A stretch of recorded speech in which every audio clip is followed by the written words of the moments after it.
Damos gloria a Dios en esta noche porque el Señor preparó todo el terreno para la palabra. Y yo me gozo por lo que el Espíritu Santo hace en medio nuestro. Y eso es lo que tenemos que buscar, amados. Vida de Dios, vida de Dios. No cultos de forma, sino realmente un camino hacia el mismo trono de la gracia de nuestro Padre. Dile al que está a tu lado, la oración es tu solución. Vuelve y diga al que está del otro lado, mira, la oración es tu solución. Bien, nosotros regularmente, como hemos hablado ya en algunas ocasiones, estamos creyendo y entendiendo que somos los que controlamos nuestras circunstancias, lo que somos dueños de nuestro presente, de nuestro futuro, lo que tenemos que tomar las decisiones, lo que tenemos que resolver las situaciones que se nos presentan. Y se nos olvida que en un de repente, por el soplo de Dios, podemos existir, pero también podemos dejar de hacerlo. Porque dependemos solamente de un plan, de un propósito, de una voluntad de nuestro Padre que nos creó y que nos sustenta en nuestras vidas. Por eso nosotros tenemos que entender que solo el poder de la oración puede cambiar la historia. Que hombres y mujeres decididos a estar en la brecha, hombres y mujeres decididos a buscar la presencia del Señor en todo tiempo y circunstancia, son aquellos que tienen el poder para poder cambiar historias. Y eso lo vamos a ver a la luz de la palabra. Muchas veces nos hemos acostumbrado a ver la oración como un requisito más, como una formalidad. Es como si acalláramos nuestra conciencia, bueno, ya oré, ya oramos, pero en realidad no estamos provocando que los cielos se abran como ha pasado aquí hoy. No estamos provocando el romper esa barrera para poder entrar a la presencia de nuestro Creador, sino que lo hacemos como un uso, como una costumbre aprendida. Pero sencillamente nosotros tenemos que entender que para ser triunfadores y poder establecer esa victoria que el Señor nos dio en la cruz del Calvario, tenemos que pelear la guerra. Y el arma fundamental que Dios nos ha dejado es la oración. La oración es la que nos sostiene. La oración es la que nos permite permanecer como el monte de Sión sin movernos, aún en medio del viento contrario y de las situaciones más difíciles. Es la oración la que nos permite atravesar esos momentos de dificultad que llegan a la vida del hombre y de la mujer sin amargarnos, sin quejarnos, porque podemos ver en esa presencia del Señor, a esos pies del Señor, las situaciones como Él las ve, y no ver el presente, sino ver aquello que Dios ha puesto delante de nosotros y el propósito que Él tiene con nosotros al permitirnos tal o cual situación. Es hora de entender, amados míos, de que si somos hijos de Dios y andamos en el temor de Él, tenemos un poder. Acuérdense lo que dice la palabra, que Dios no nos ha dado espíritu de temor ni de cobardía, sino espíritu de poder. Pero ese poder está en Él, porque es por el poder de su fuerza, no de la nuestra. El original de esta porción dice: saquen fuerza de Dios, porque en nosotros no hay ninguna. Entonces definitivamente eso nos motiva, nos lanza, nos empuja a una vida de oración, a una vida de estar en su presencia. Y nosotros vemos así en la palabra cuando el Mesías, en la hora más difícil de su transitar en esta tierra, le dijo a sus discípulos: oren, porque si no oran van a caer en la tentación. Dile al que está a tu lado: si no oras, vas a caer en la tentación. Hay muchos ejemplos en la Biblia que nos muestran qué ocurría cuando hombres y mujeres de Dios oraban, iban a la presencia del Señor y a Él clamaban para que trajera una solución al problema que acontecía. Lo vemos en Abraham, como en Génesis 18:32 se registra cómo él oraba para que el Señor no destruyera a Sodoma. ¿Y qué le dijo el Señor? Si hubiese 10 justos, le dijo al final: yo no la destruiría. De la misma forma, si tú y yo oramos por República Dominicana no será destruida, porque si hay 10 justos, 10 que se acuerdan de cambiar una historia, de cambiar un decreto de Dios por su oración, Dios lo hace. Vemos también cómo Isaac un día oró para que su esposa concibiera a Rebeca por cuanto estaba en esterilidad, y el Señor escuchó su oración y le dio hijo a Isaac y a Rebeca. Vemos también cómo para detener la ira de Dios, el Señor oyó a Moisés cuando Moisés le clamó para que no destruyera al pueblo de Israel. Vimos también cómo se registra en las Escrituras que cuando oramos al Señor para que alivie nuestras cargas, Él escucha y lo hace. Así lo hizo con Moisés. Moisés estaba agotado, estaba cansado y acudió a Dios, y Dios le dio las estrategias nombrándole 70 ancianos para que con él juzgaran al pueblo. Vemos también una y otra vez cómo en las Escrituras las personas, los hombres de Dios y las mujeres de Dios buscaban dirección a través de la oración para saber qué hacer. Así lo hizo Manoa, el padre de Sansón, cuando fue y dijo: ¿qué vamos a hacer con este niño? ¿Qué tenemos que hacer con él? Y el Señor envió un ángel para que le contestara y le hablara en su nombre. También lo vemos en el Nuevo Pacto, cuando hombres de Dios, Pedro, Pablo, caminaban por la guianza del Espíritu Santo y decían: el Espíritu Santo y nosotros, el Espíritu Santo y yo, porque tenían una completa, absoluta y profunda intimidad con el Señor a través de su Espíritu. Vemos también cómo Eliseo oró para que los ojos espirituales de su siervo fueran abiertos y el siervo pudiera ver lo que estaba sucediendo en el mundo espiritual, y las Escrituras registran que así lo hizo Dios. Vemos muchos ejemplos de sanidades en la palabra por una oración. Ezequías, condenado a una muerte inminente, oró al Señor y el Señor le añadió 15 años más de vida. Vemos también cómo en el Nuevo Testamento hay muchos ejemplos como el Señor sanaba a los enfermos, resucitaba a los muertos, y no solamente Él, sino que lo vemos después en sus discípulos. Pedro, cuando oró por Dorcas y esta volvió a la vida.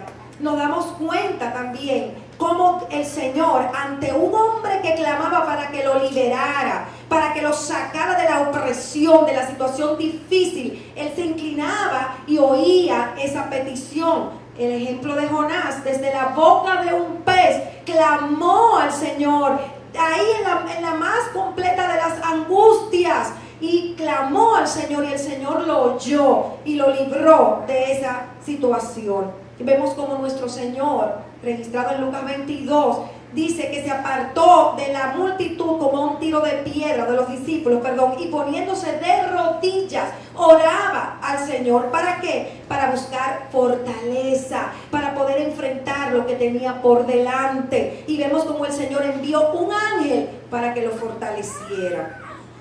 Una y otra vez vemos cómo los hijos de Dios oraban por provisión y el Señor escuchaba y oía. Vimos como el pueblo tuvo sed y el Señor hizo que saliera agua de la peña para que el pueblo no pereciera por sed. También cuando no tenemos salida, ¿cuántos nos hemos sentido alguna vez en nuestra vida acorralados? Que no sabemos qué hacer, como decimos, contra la pared, estoy contra la pared. Así estuvo Daniel un día, un decreto de destrucción en contra de su vida. Y él, ¿qué hizo? Ahí fue que él abrió las ventanas y oró, como siempre lo hacía, con el rostro hacia Jerusalén. Y el Señor lo escuchó y cerró boca de leones y no permitió que los leones lo devoraran cuando allí lo entraron. La carta de Santiago, en el capítulo 5, versos 17 y 18, dice: Elías era un hombre de pasiones semejantes a las nuestras, y oró fervientemente para que no lloviera, y no llovió sobre la tierra por 3 años y 6 meses.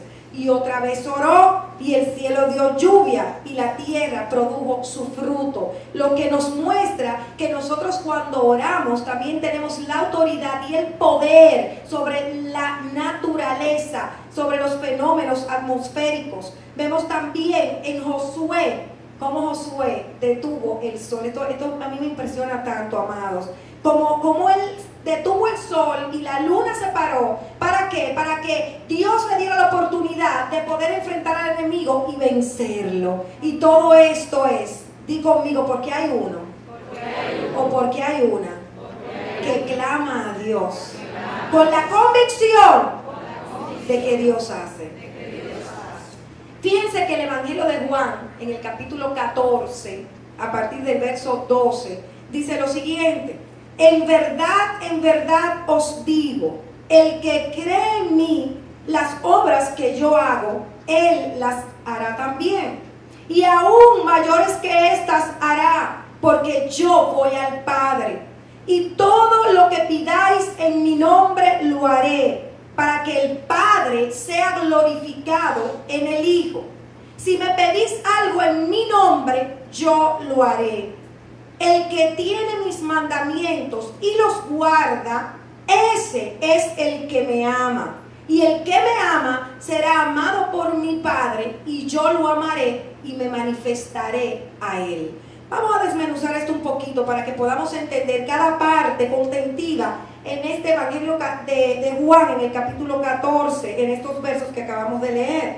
Lo primero que vemos es que dice que nosotros podremos hacer muchas más obras de las que el Mesías hizo cuando estuvo en la tierra.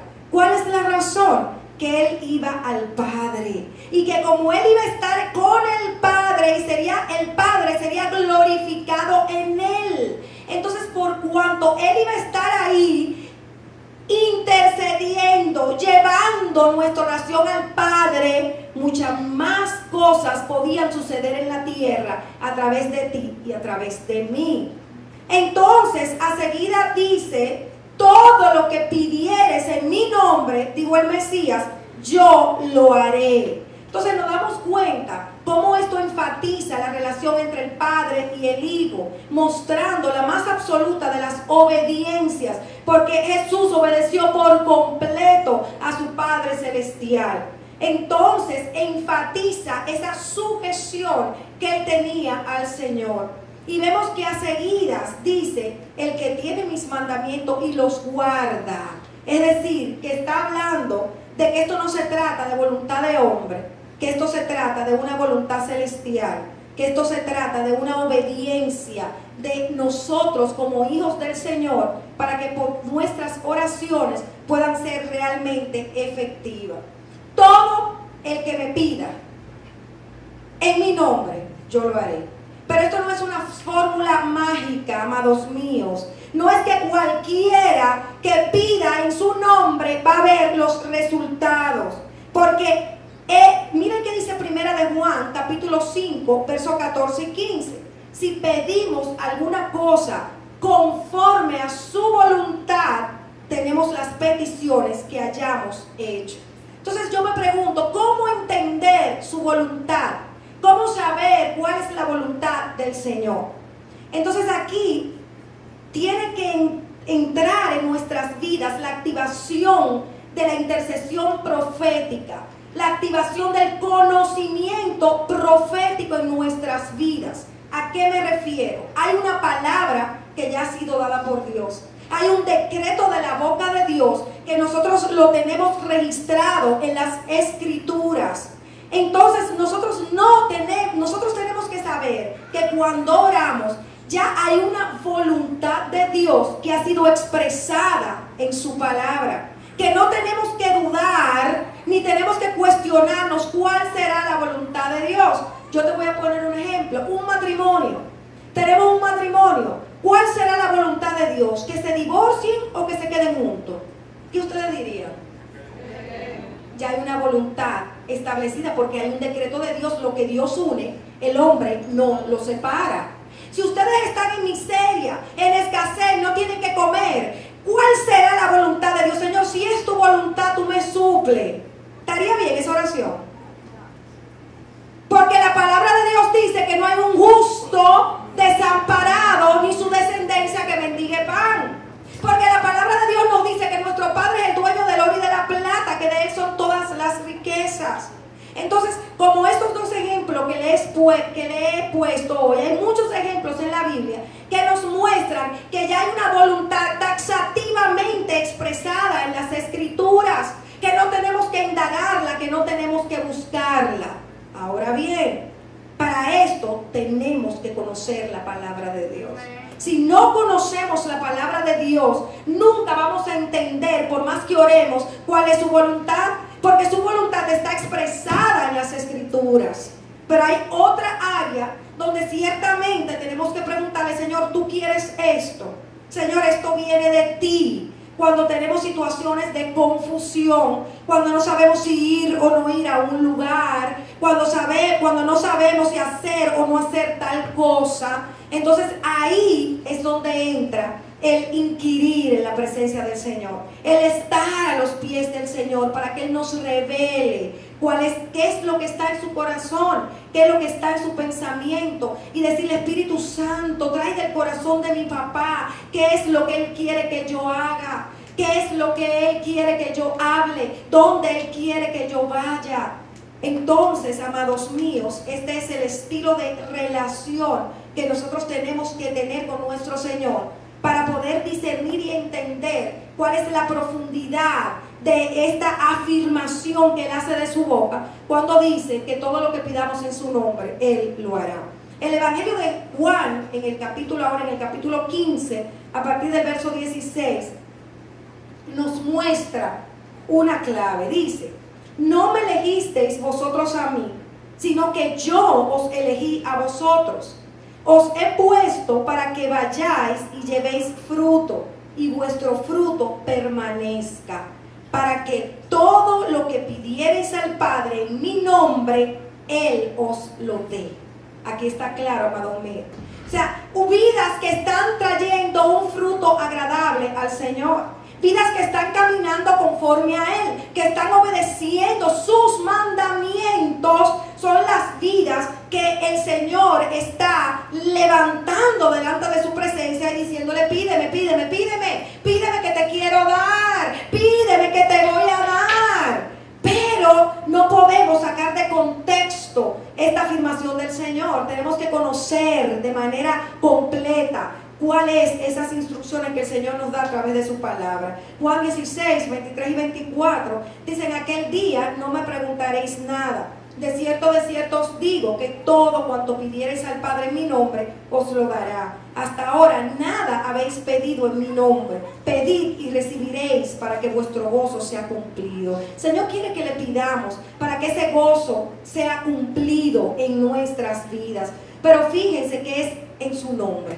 Y cuando estamos hablando del nombre del Señor, siempre hemos estudiado que estamos hablando de un carácter, que estamos hablando de una naturaleza. Y nosotros jamás podemos pensar que vamos a invocar el nombre del Santo sin estar en santidad, sin estar agradando al Señor, sin estar dando un fruto digno de arrepentimiento delante de su presencia. Entonces, basado en esto, podemos entender que todo lo que le pidamos al Señor, Él nos lo va a conceder si lo hacemos en su nombre. Y Él habla de todas las cosas.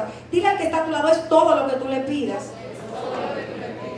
Entonces, cuando así lo hacemos, el Padre será glorificado en el Hijo. Y este es el punto, amados míos. ¿Estás tú glorificando al Padre con eso que tú le estás pidiendo? Se va a exaltar la naturaleza de tu Dios. Vas a honrar al Señor con eso que tú le estás pidiendo a Él. Es el diseño del cielo que se va a establecer con esa petición que tú estás trayendo delante del Padre. Y esto es un parámetro para nosotros saber qué estamos pidiendo, si es conforme a su voluntad o no lo es. El Señor quiere que le pidamos, pero una persona que realmente esté en intimidad con Él, que realmente esté en comunión con Él, le va a pedir conforme a su voluntad, porque va a discernir qué Dios quiere para su vida y conforme a ese discernimiento va a obrar. Pero fíjense que dice a seguidas el versículo: el que tiene mis mandamientos y los guarda, ese es el que me ama. Y el que me ama será amado por mi Padre, y yo lo amaré y me manifestaré a Él. ¿Qué nos está diciendo esta porción? O sea, tienen los mandamientos, obedézcanlo. Si lo están obedeciendo, entonces me están amando, porque el que me ama me obedece. Y si me ama, entonces mi Padre los amará. Y entonces yo me manifestaré a ustedes. ¿Qué significa eso? Entonces yo le voy a contestar las oraciones. Yo me voy a manifestar con respuestas. yo voy a hacer realidad lo que ustedes me están pidiendo, porque el Señor conoce sus sueños, el Señor conoce nuestras necesidades, nuestros anhelos, nuestro clamor delante de Él lo está escuchando, pero Él necesita que nosotros lo estemos amando a través de nuestra obediencia. Entonces muchas veces nosotros nos olvidamos de los mandamientos, y yo quiero leerlo rapidísimo porque lo conocemos, pero hoy es día para traer a memoria esos mandamientos. No solo son los mandamientos registrados en el Nuevo Pacto, en el Nuevo Testamento, sino son los mandamientos que desde un inicio nos fueron dados, le fueron entregados a Moisés.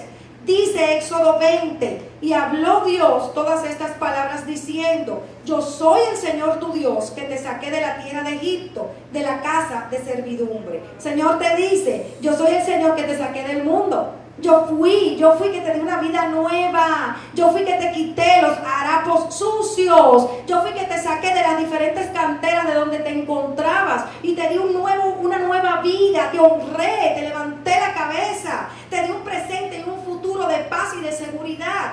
Eso es lo que está diciendo el Señor en estas palabras. Entonces dice: no tendrás otros dioses delante de mí.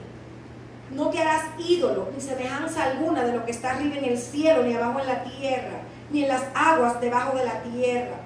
No los adorarás, ni los servirás, porque yo, el Señor tu Dios, soy Dios celoso, que castigo la iniquidad de los padres sobre los hijos hasta la tercera y cuarta generación de los que me aborrecen, y muestro misericordia a millares, a los que me aman y guardan mis mandamientos. No tomarás el nombre del Señor tu Dios en vano. Señor, asegúrense que cuando ustedes mencionen el nombre de Dios, lo esté diciendo con sobriedad, lo esté diciendo con propósito.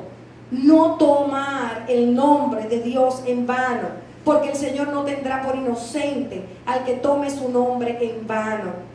Acuérdate del día de reposo para santificarlo. 6 días trabajarás y harás toda tu obra, mas el 7º día es día de reposo para el Señor tu Dios. No harás en él obra alguna, tú, ni tu hijo, ni tu hija, ni tu siervo, ni tu sierva, ni tu ganado, ni el extranjero que está contigo. Porque en 6 días hizo el Señor los cielos y la tierra, el mar y todo lo que en ellos hay, y reposó en el 7º día. Por tanto, el Señor bendijo el día de reposo y lo santificó. Yo siempre les pido que vayan orando para que los que trabajan los sábados vayan dejando de trabajar los sábados. Para que los que todavía no pueden dejarlo, tomen un tiempo para estar en la presencia del Señor, no como algo religioso, no como un fanatismo, no, amados míos, sino porque ese día es un día elegido por Dios, y aparte de eso es el día donde menos se trabaja. Entonces nosotros tenemos que entender en nuestra mente humana que tenemos que estar dedicándole a Dios unas horas de un día a la semana por lo menos. O sea, no puede ser posible que nosotros vayamos en ansiedad, corriendo, y que ni siquiera 2 horas, 3 horas de un día uno pueda decir: Señor, yo dejo todo, yo me olvido de todo. Este tiempo es para ti, para orar, para adorar, para oír alabanzas, para estudiar tu palabra, para estar solo, apartada para ti en tu presencia. Amados, somos el pueblo diferente. Amados, somos el pueblo que depende del Señor, no de nosotros mismos. Vamos a darle un día al Señor, o parte de ese día al Señor, si todavía no se lo puede dar entero. Y vamos a honrar el nombre de Dios con nuestra entrega y dependencia de Él. Luego dice: honra a tu padre y a tu madre, para que tus días sean prolongados en la tierra que el Señor tu Dios te da. No matarás, no cometerás adulterio, no hurtarás, no darás falso testimonio contra tu prójimo, no chisme, no difamación, no murmuración. No codiciarás la casa de tu prójimo, no codiciarás la mujer de tu prójimo, ni su siervo, ni su sierva, ni su buey, ni su asno, ni nada que sea de tu prójimo. Y todo esto incluye la envidia, los celos y todos los pecados de esa índole. Y miren qué dice el Evangelio de Mateo en el capítulo 5, verso 17. Y esto lo dijo la boca del Mesías: no penséis que he venido para abolir la ley o los profetas. No he venido para abolir, sino para cumplir. ¡Aleluya! Esto nos muestra cómo el Señor, cuando vino en la tierra, dijo: esos son los mandamientos, eso tiene Dios. Yo no vine a decir ya eso no son, no. Yo vine a cumplir esos mandamientos y todavía ponerlo peor, más fuerte. ¿Saben por qué? Porque en la gracia hay una mayor responsabilidad. Porque en la gracia nosotros no lo hacemos ya por una imposición, sino porque amamos al Señor. Porque hemos entendido el gran amor con que nos ha amado, dando a su Hijo a morir por nosotros. Y ese amor, como nos ha amado, debe llevarnos a amarlo a Él con todo nuestro ser, mente, alma, cuerpo, corazón, y querer, para no herirlo, para no ofenderlo, cumplir toda su palabra. Pero nosotros como seres humanos nos cuesta obedecer. Tenemos la rebelión ahí, a flor de piel. Pero, amados míos, no basta con orar y pedirle al Señor. Es necesario tener vidas de integridad. Es necesario tener vidas que estén entregadas a Él por completo, la más absoluta de las obediencias. En Deuteronomio 28 nosotros nos damos cuenta cómo seremos honrados, cómo seremos exaltados, cómo nos pondrá en alto, cómo las bendiciones nos van a perseguir, nos van a alcanzar si nosotros andamos en la obediencia a nuestro Señor. Este camino no es el que predica, no es el que tiene un don de evangelismo tremendo que capta las almas, no es el maestro que tiene una palabra profunda, no es el adorador que abre los cielos, es el que obedece, amados. Dile que está a tu lado, es cuestión de obediencia. Todo lo podemos en Él, porque Él nos da la fuerza. Y yo veía como ya en el nuevo pacto hay unos mandamientos, podemos decirlo así, que como que nos ayudan a entender qué nosotros tenemos que añadir en este nuevo pacto. Cómo nosotros al hacerlo estamos agradando el corazón de Dios. Cómo estamos realmente obedeciéndolo y muriendo a nosotros mismos y a esa carne que siempre tenemos ahí a flor de piel. Y es cuando la palabra nos dice en Romanos 12:10, amaos los unos a los otros. Porque cuando amamos, cuando tenemos y entendemos este mandato de amar los unos a los otros, tenemos que entender que ese amor tiene que ir mucho más allá del que nos cae bien, mucho más allá de con la persona que tenemos empatía. Se trata de amar a nuestros enemigos. Se trata de amar al que te ha hecho daño. Se trata de, aunque tú sabes que esa persona tiene cosas en el corazón en contra tuya, por encima tú lo amas con un amor sincero. Viene a mi mente cómo Job recibió bendición cuando oró, cuando bendijo a aquellos que se habían convertido en boca del enemigo en medio de su situación difícil. Y ese es el estilo de vida que el Señor nos manda a tener. Nos dice también en 1 de Pedro 1:16, sed santos porque yo soy santo.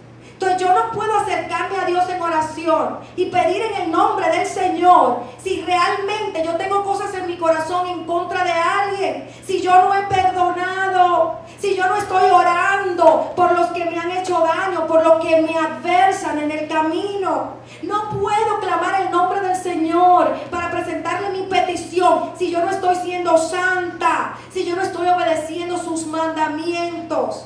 Mateo 5:48 dice, sed pues vosotros perfectos, como vuestro Padre que está en los cielos es perfecto. Y tampoco yo puedo pretender que el Señor va a escuchar mi oración si yo no estoy cumpliendo el mandato de ir por todo el mundo predicando el evangelio a toda criatura, como fue su mandato, la encomienda que nos dejó si somos hijos de Dios antes de irse. Cuando dijo, todo poder me es dado, hagan discípulos a las naciones, enséñenle que guarden estas cosas. Y entonces yo estaré con vosotros todos los días hasta el fin del mundo. Y nos damos cuenta cómo la oración del Señor llamaba mucho la atención, al punto que los discípulos fueron y le dijeron, oye, enséñanos a orar. Enséñanos a orar, porque se dieron cuenta que no oraban como Él oraba, no tenían vida en la oración como Él la tenía.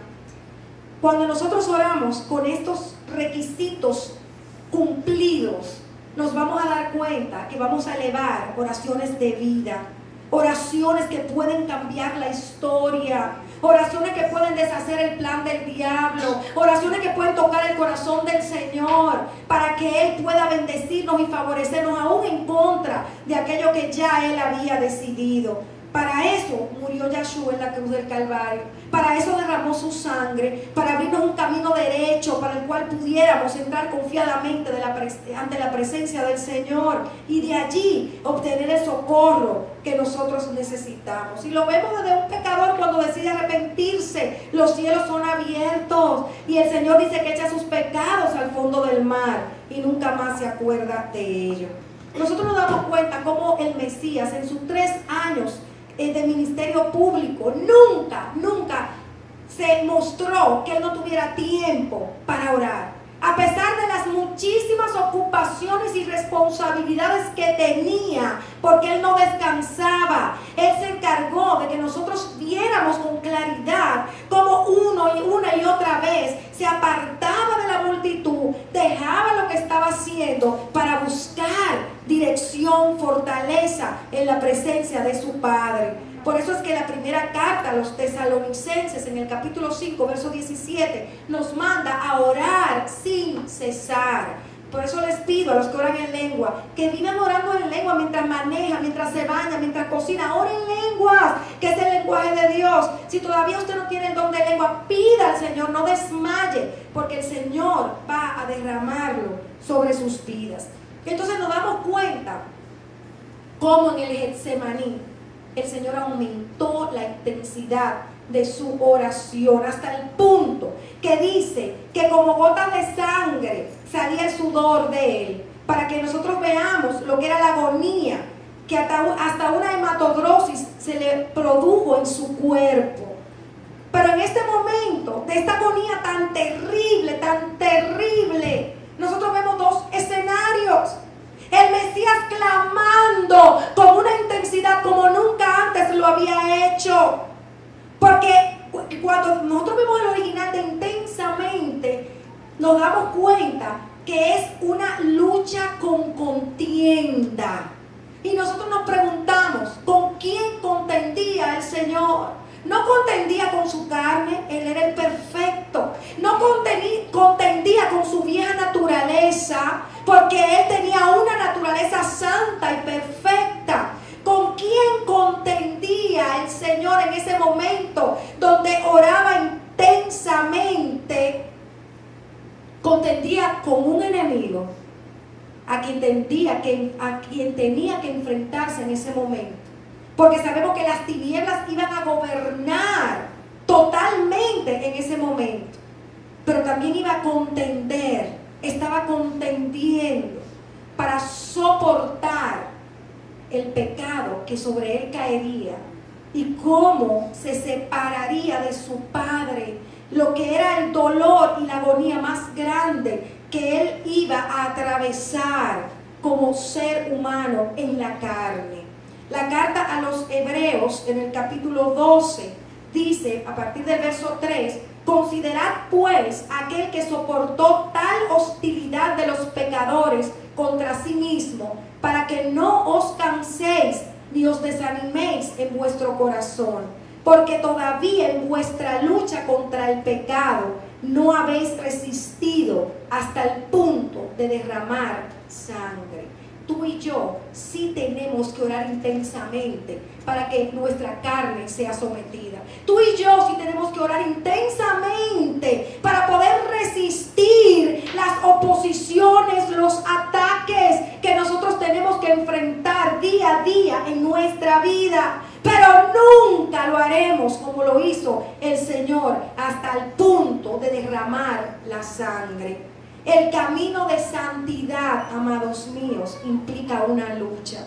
El camino de santidad implica agonizar en oración, implica contender, implica intensamente clamar al Padre para que nos haga resistir, para que esa fuerza para poder enfrentar la vida esté activa en nosotros. Si tú y yo no resistimos, no contendemos, no luchamos, la batalla perdida. El Señor enfrentó el abandono. El Señor enfrentó la traición, el desprecio, la negación de Pedro, la separación del Padre, el abandono de los discípulos. Pero Él oró y venció. Él pudo decir: Señor, que no se haga mi voluntad, sino que se haga tu voluntad. Yo voy a soportar lo que tenga que soportar. Yo voy a soportar que tú te separes de mí para que se cumpla el propósito para el cual tú me enviaste a esta tierra. Mientras todo esto sucedía, amados míos, los discípulos dormían. Y yo quiero preguntarte hoy, ¿a quién quieres imitar? ¿A los discípulos que dormían o al Mesías que luchaba, que intensamente oraba en la presencia del Señor para recibir las fuerzas necesarias para que pudiese cumplir el propósito para el cual Él vino a la tierra?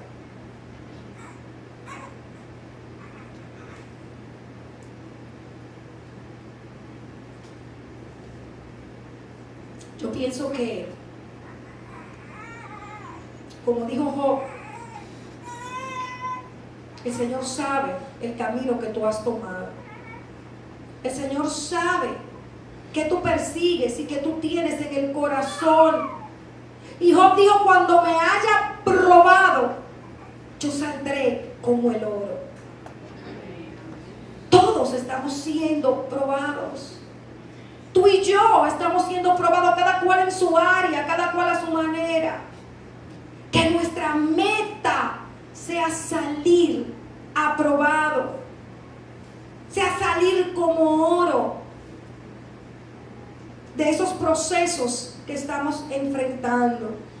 Nunca pongamos nuestra voluntad por encima de la voluntad de nuestro Creador. Que podamos, como el Señor, decir: Señor, que no se cumpla mi voluntad, sino que sea la tuya. Y para esto tenemos que estar orando y clamando intensamente en la presencia de nuestro Señor, porque es la única manera de nosotros estar preparados cuando llegue la prueba, cuando llegue el de repente. Si nosotros no tenemos un estilo de vida de oración, un estilo de vida de clamor, de depender del Señor en todas las cosas, en nuestra cotidianidad, cuando venga el tiempo de prueba, no podemos enfrentarla. Vamos a caer en la tentación, vamos a amargarnos, vamos a frustrarnos, va a salir queja de nuestra boca.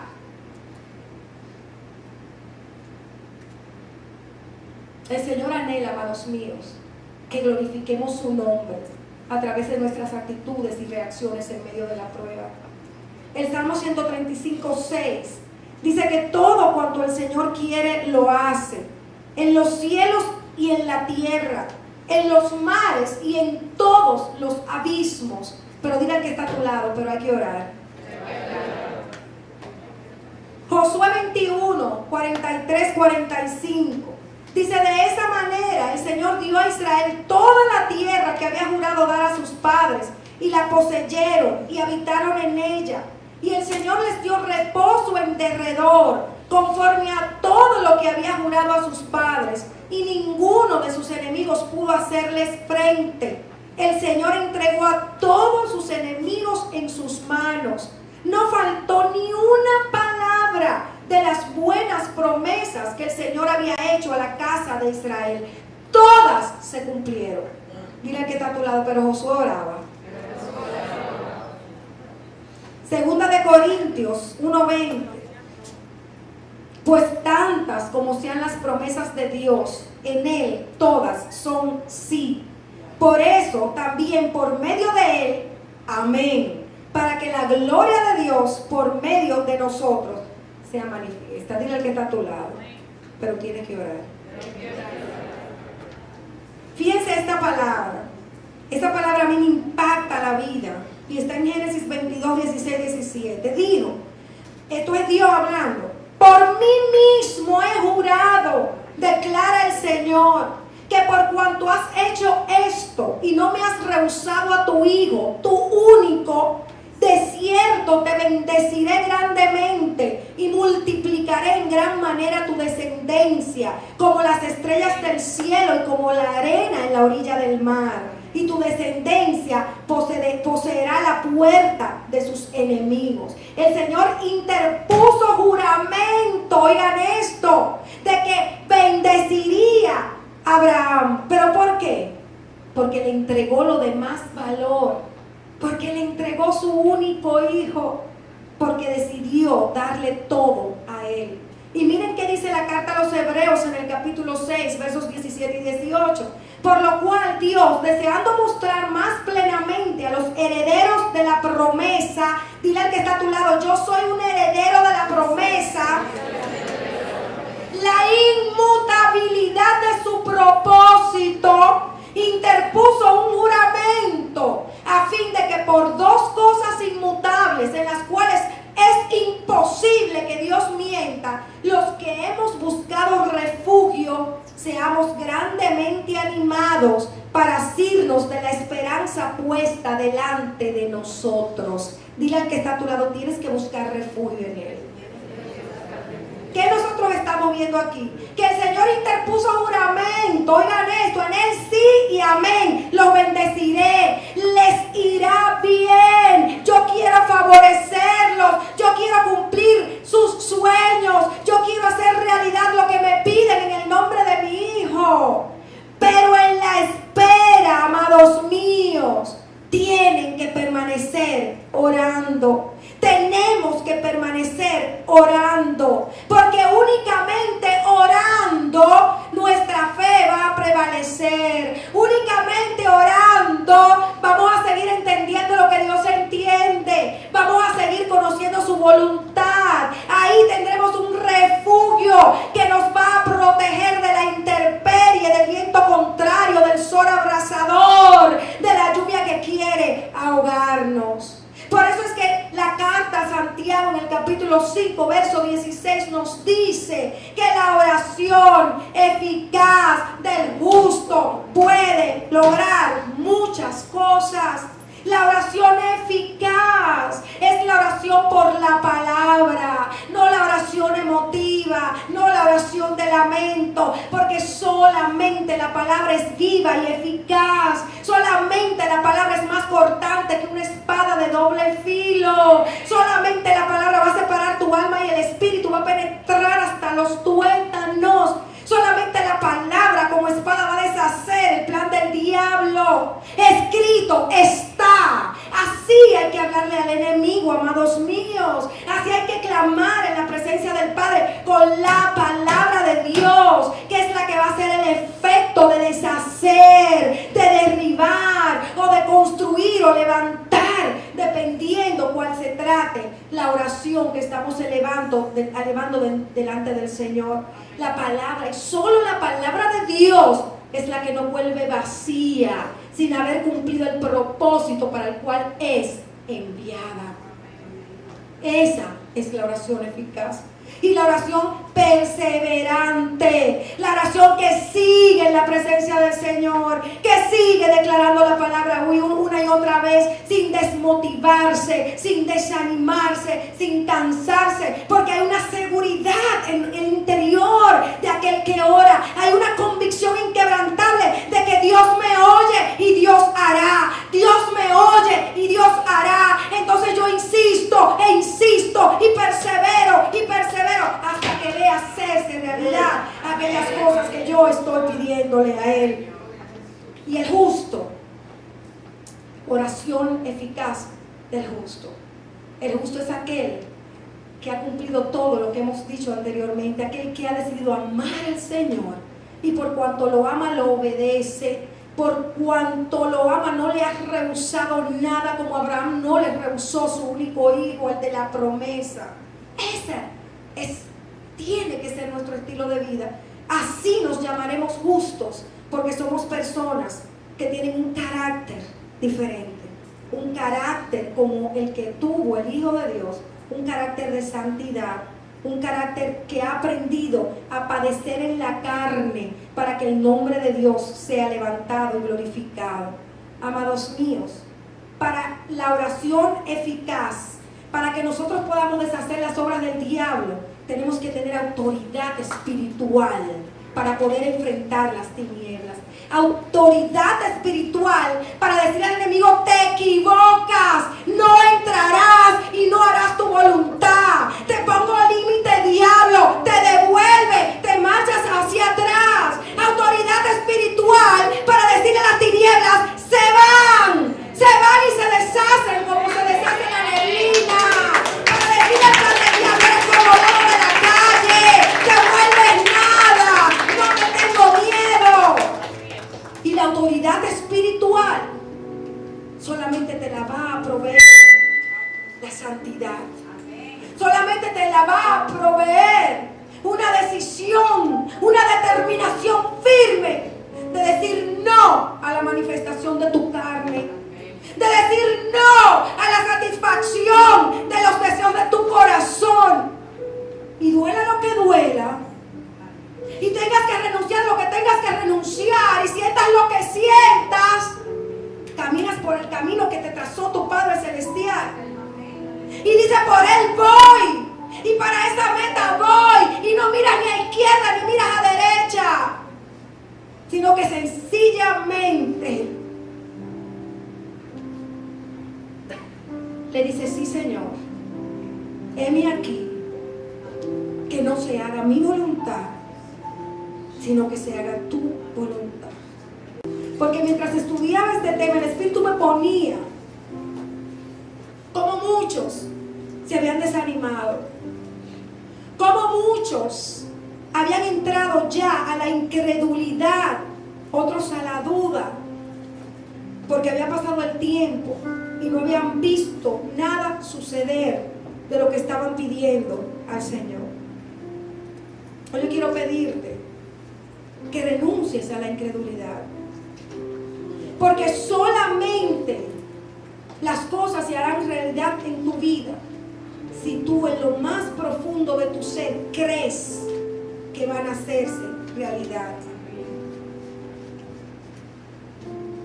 Marcos 11:24 dice: por eso les digo que todas las cosas por las que oréis y pidáis, creed que ya las habéis recibido y les serán concedidas. Yo quiero que repitas conmigo: Padre del cielo, yo me postro a tus pies en esta noche y te pido perdón porque he dudado. Te pido perdón porque he caminado en incredulidad. Yo hoy vengo delante de ti con un corazón humillado, arrepentido, y te pido perdón. Yo me levanto en fe y renuncio a toda incredulidad, a toda duda, a toda desesperanza, a toda independencia, a toda autosuficiencia, y corro a ti, Señor, reconociendo que si oro,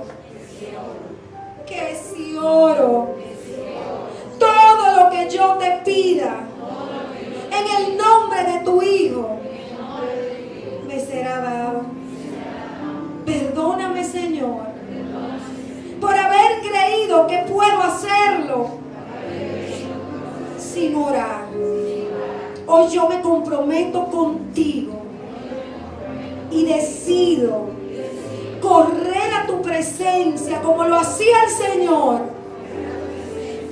Dejarlo todo para ir a tus pies. Porque allí, Señor, está mi refugio. Porque en tu presencia, Señor, se renueva mi esperanza. Porque en tu presencia, Señor, puedo ver lo que tú ves. Y con determinación puedo decirte que no se haga mi voluntad, sino tu voluntad. Me rindo a ti, Señor, en el nombre de Yeshua.